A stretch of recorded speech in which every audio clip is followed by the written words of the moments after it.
Hello, everyone, and welcome to the Mad Science Lab on the Fantasy Football Universe. I am Aaron St. Dennis at FF Mad Scientist, joined by Jesse Moeller, who doesn't have his Twitter handle up because we're on our not normal show, and for some reason it always deletes them. But he is at jmoeller05. I don't know why it does this. It does this when I'm on Jeremy's show, does it on your show for some reason. When we switch off of our main flagship show, it deletes everyone's Twitter handle, and it's annoying as shit. It even deleted mine, and I had to add it back in myself. So yeah, I'd have to exit out and come back in. It's all good. Yeah, really annoying. So we are here for another team preview. This one is the Seattle Seahawks. If you want to see the team page, excuse me, head over to fantasyfootballuniverse.com. We have everything. Last year's stuff here. We got some schedules. We have the offense depth chart, defense depth chart, and when you're in season and you start to be concerned with weather, snowy games, rainy games, or wind for kickers, come check out the live the live weather widget here. It updates automatically. We don't have to do anything. It gives you real-time updates. So that will be useful in season. But for now, we will talk Seahawks. We'll run through the rosters here, get a target and a void, and we will then, after that, get you to run through and do win or loss for each game. Spoiler alert, there's been some homerism. We're through 9 or 10 teams now. Only one team is going to win less than 12 games this year. What? Jesus, I'm pretty cynical, so I think we're gonna hit well under that. But okay, so the only team, Jeremy had the Patriots at 4-12, but so far we've done Chargers, Steelers, Bucks, Patriots, Bills, Texans, Packers, Cardinals, Browns, Falcons, and we're about to do Seahawks. That sounds like a bunch of 12-win teams to you, doesn't it? Yeah, specifically the Chargers. They sound the ideal 12. And the Cardinals. The Cardinals, Cardinals, Chargers, both those teams. I'm like, what are we doing here, folks? Yeah. So apparently everyone's a little high on their home squad this year going into the season. That'll change quickly when they get into week 2 and it's we're building for the draft. Fuck around, find out, yeah. So let's fire this up. We'll start quarterbacks here. It is Geno Smith, QB 19 last year, going as 23 this year. Sam Howell, newly acquired from the Commanders, QB 11 last year, 38 this year. Backups PJ Walker out of the XFL, played a little bit last year. He was in Carolina last year, wasn't he? Or was he the backup here? Yeah. Walker's been kind of all over the place. Yeah, I think he was with Carolina last year, if I remember correctly. All right. So I'm operating. This is a redraft discussion. So I'm operating under the assumption this is Geno's job this year. I think Sam Howell is an interesting pick for the future. I don't think he's anything more than a dynasty stash. What are your thoughts here, though, for redraft on the QB room this season? Yeah, it's Geno's world. I've been saying this ever since. Even they got Howell. I know people are excited for him, but he's very much a long-term play. It's Geno's job. If as bad as last year was, Geno was still a good overall quarterback. And if we look, I'll give you one stat on him. Of quarterbacks with at least 15 attempts of downfield, 25 yards or more, he's the only one with a catchable target rate of 80% or higher. He was still, even though he had the highest pressure rate on third down, all these fun stuff, he was still a really good NFL quarterback. So yeah, it's Geno's world. I don't even think anyone else is going to take the job unless Geno suffers an injury. So if he's healthy, it's his job for 2024. Geno is one of the quarterbacks in that little group that makes me feel more comfortable punting QB2 and Superflex. You'll get into that range and you'll have Watson, Rodgers, Stafford, Cousins, Geno.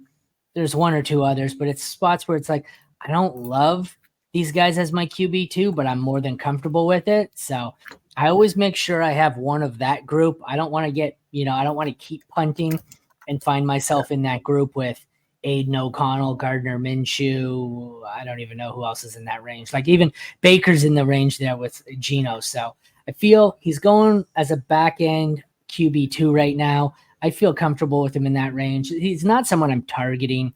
It's like I said, it's a case of I'm just waiting as late as I can, and whoever's left out of that 6 QB group there, I'm taking whoever it is. So I certainly feel like I'd rather him over someone like Rodgers, but that could just be me.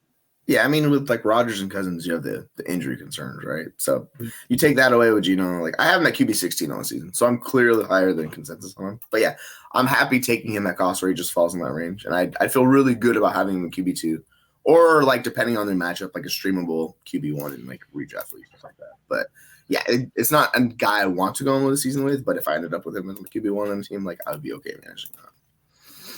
Alrighty, let's move on here to running back. An interesting running back room. Another one here that I got a lot of shares of is Ken Walker. He was RB16 last year, going as RB15, but I find he slips a lot further than that. Even in Dynasty, he's like the young running back that nobody really wants because they just assume it's a split here. Zach Charbonnet next, Kenny McIntosh, George Halani, the rookie out of Boise State. What are your thoughts here? I think the Seahawks running back room is really interesting. We saw how Grubb, the new offensive coordinator from Washington, pounded the rock with Dylan Johnson at Washington last year. Like that was a focal point of their offense. So I very much think that he's going, like these running backs are going to be involved. I'm not 100% convinced Kenneth Walker gets the entire lion's share.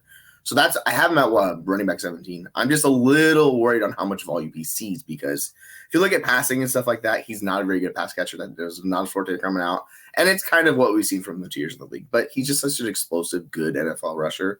You want this guy on the field because he can hit a homer at any time. So I definitely like Walker. I like Charbonnet with the upside because if, say, Walker gets injured, you have a legit RB1 in that backfield in Charbonnet because he can do everything you need. So I like both these guys. I'm just a little bit worried about Walker's ceiling. I think he's a very high floor play, so I'm fine with him at the RB17 cost. Well, see, for me, I think for most people, this comes down to how do you feel about Zach Charbonnet? And for me, I don't believe Zach Charbonnet has much. Are you in more so on Zach Charbonnet and this being a 50-50 split, or what do you think? I'm just not convinced with how the Seahawks are going to run that system. Like with the Grubb coming over from college, there are a few things I want to see with him 100%. But yeah, like I think there's more upside for Charbonnet at his cost than Walker at his, is the way I'll phrase it. But yeah, I'm fine if I end up with Walker as my RB2 on the team. I think that's a good spot for him to be. And then if you want to take a dart on Charbonnet, because we saw the back half of the season, the Seahawks really narrowed down that split and work where Walker was not getting as much work as he normally does. So I know it's a new coaching staff, but it caught my attention where I was like, oh, Charbonnet was used heavily last year. So we'll see how this goes this offseason. It's not a backfield I can't really figure out. So I'm not really targeting these guys, like actively targeting, but like if I end up with them, I'd manage it and be okay with them. For me, it feels like Walker's getting to the point where he's so low that he couldn't possibly fail, but maybe I'm really low on Charbonnet. Moving on to an interesting wide receiver room here. We've got DK Metcalf, wide receiver 12 last year, going as 22 currently. JSN was 48 going as 43, and Lockett was 39 going as 52. Behind them, we have Jake Bobo, who I liked a bit, but he's pretty buried here. Laviska Shenault, who is a perennial disappointment that just never hit, and D. Eskridge. So what are your thoughts here on this group of receivers? Yeah, the wide receiver room, and particularly JSN, people are really frustrated how last year turned out. Like, we looked at last season and they were starting Jason Peters, who's a 42-year-old offensive tackle. They brought him off the street and they had to play him because their tackles were so injured. And it really handcuffed their offense in general. The offensive coordinator, who's now with the Bears, really didn't find the best way to use JSN, but it was underneath, it was short, it was low ADOT because they were terrified of what their tackles were doing. Like they're injured the entire year. This is why Jeter was under so much pressure. So it kind of handcuffed what they could do with these throughout receivers. We saw even with like DK and Lockett, they did their thing. It was more JSN that took the brunt of that. So we'll see with Grubb coming over and how he's used McMillan in college, and that's going to translate to JSN's role. So I'm actually really bullish on all three of these wide receivers. I think they're all really good picks at cost, and I think they could be ADP, each one of them. They have a lot of DK because I feel like he's going way later than he should. JSN, most of my drafts right now have been Dynasty, so JSN goes a little bit higher than I would like. He's not going as wide receiver 43 in Dynasty, so I haven't had a whole lot of shares of him. Tyler Lockett, I don't think – I find there's always receivers I'd rather take in that range, and who just like he seems to be going in the Deontay Johnson range, and I just take Deontay every time. So I don't have a whole lot of him. Yeah, I understand with you. The tight end room here, we've got Noah Fant, 32 last year, 27 this year. Rookie A.J. Barner out of Michigan, Pharaoh Brown, Jack Westover, Tyler Mabry. I feel like they got rid of 3 tight ends during the offseason and added 4 more. What a mess here. I like A.J. Barner. I like Noah Fant. I like Pharaoh Brown, but I don't like them all in the same tight end room. What are your thoughts here? Pharaoh Brown does one thing really well, and he blocks. He's like one of the better blocking tight ends in the NFL. So they'll use him a lot in two tight end sets when they want Noah Fant to kind of run routes because newsflash, Noah Fant's a good like pass catching tight end. So that's what Brown's going to run that role because they had like Disley and Parkinson last year. They both moved on. I think one of them's on the Chargers, and I'm not sure where the other one is off the top of my head, but they're both gone. So yeah, they kind of replaced those guys with different guys. Like Barner's going to fill that role a little bit. Same thing with Pharaoh Brown because you want Noah Fant, and they've talked about using him downfield more to expand this offense. So they want to get him downfield, and that means Barner, and that means Brown, and like Westover if he's on the roster and active.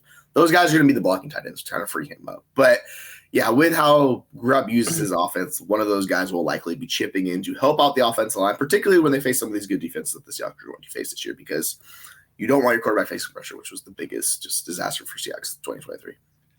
Moment of truth. At their relative cost right now, one player on this roster you're targeting in redraft and one you're avoiding. So they're kind of connected to the two because in redraft, if I get DK, I like pairing him with Geno. But those are the two guys I like the most because we've seen DK be a really good NFL wide receiver. They're going to expand his role a little bit. They should really push further downfield and like the Geno connection with him. Geno's one of the best accurate passers in the NFL. He doesn't have the rushing upside, but like 2 years ago, he was the quarterback 8. So I think he can push a lot closer to that. So those two guys I cost, like I'm all aboard this year. Those are the two Seahawks. On the flip side, Walker, like I like Walker. I'm not taking him at cost. If he falls, I'll take him, but I don't want to take him as RB16 prices. Like I'm just a little bit concerned on that with him. So if he falls, I'm fine with him. But of the guys at cost, it's like him and Walker, the two guys I'm choosing to fade from this offensive unit. This is another one of the polarizing ones for everyone.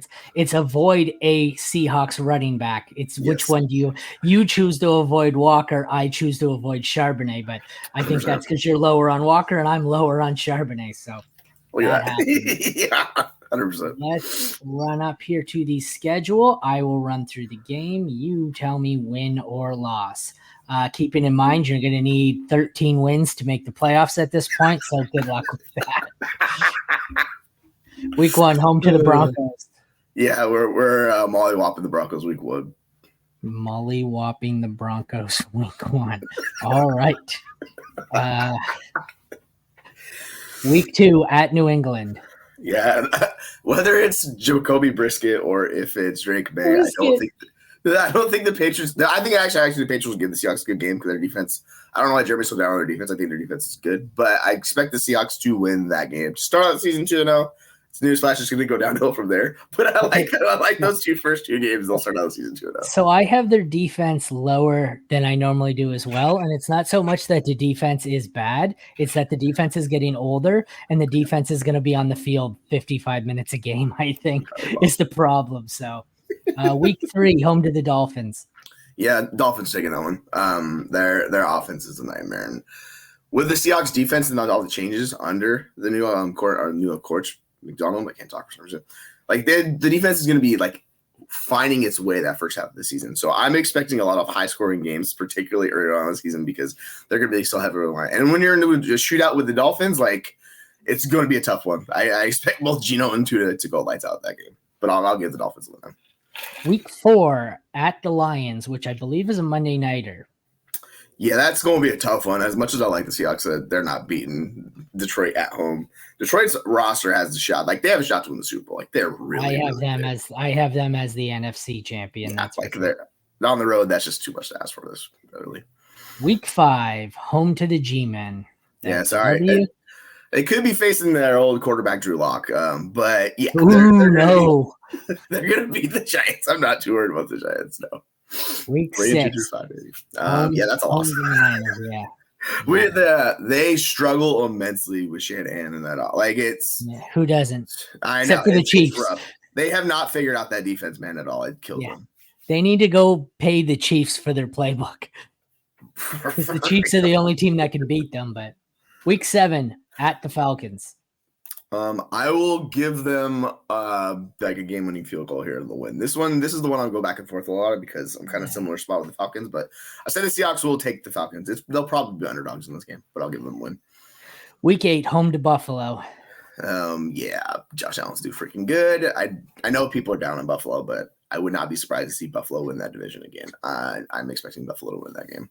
I wasn't close on Atlanta. I had them over Atlanta. This one's close to me. Week 9, home to the Rams. So because they're home against the Rams, I'll take them in this one. But man, like another team that they struggle to figure out. Like we saw last year. Like they got the week. Well, you want to watch just a brutal second half. Watch the week 1 matchup against the Rams. Aaron Donald eviscerated them offensively. This is when the tackles went down. It was a massacre. Like they couldn't do anything offensively. So yeah, I'm gonna take the Rams. It's going to be a split the home and away. I think so. Mm-hmm. Week 11 at San Fran. I'm going to assume you have that as a loss. Yes.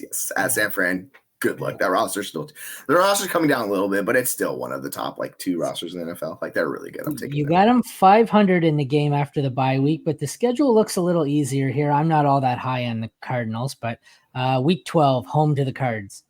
I'll give them a win this one. I'm on newsflash. I expect them to split with the Cardinals. Like I think the teams lose to bad teams every once in a while, so I expect them to do that. But yeah, I'll give them a win at home against the Cardinals. Week 13 at the Jets. Yeah, the Jets season is the most just chaotic it could possibly be because there's so many injury guys. But if they're fully healthy, that defense is nasty. The offense can be really good. So I'm gonna give them a loss against the Jets. Week 14 at the Cardinals. You already said you're gonna split it and give them a loss. Yeah, I'm gonna give them a loss on that one. Slipping to below 500 for the first time all year. Week 15, home to the Packers.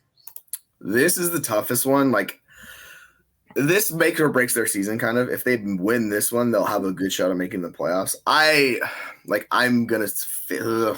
still don't know what to do with this one. I'm gonna say we'll give them a win here, and to get the underdog game against that one and go with that. So yeah, I'll give them a win against the Packers at home. Week 16, home to the Vikings. Yeah, I'm gonna give them a win against the Vikings as well. I agree. I'm not following the Vikings. Week 17 at the Bears. I think that's also probably a win, but that's just me. What's the record after these games? It's 8-7 going into the Bears game here. Yeah, I'll give them the Bears win. This is I like Caleb Williams, and they could be cooking in the second half of the season, but I kind of want to see with them. So yeah, I'll give them a win in this game. And you close it out week 18 at the Rams.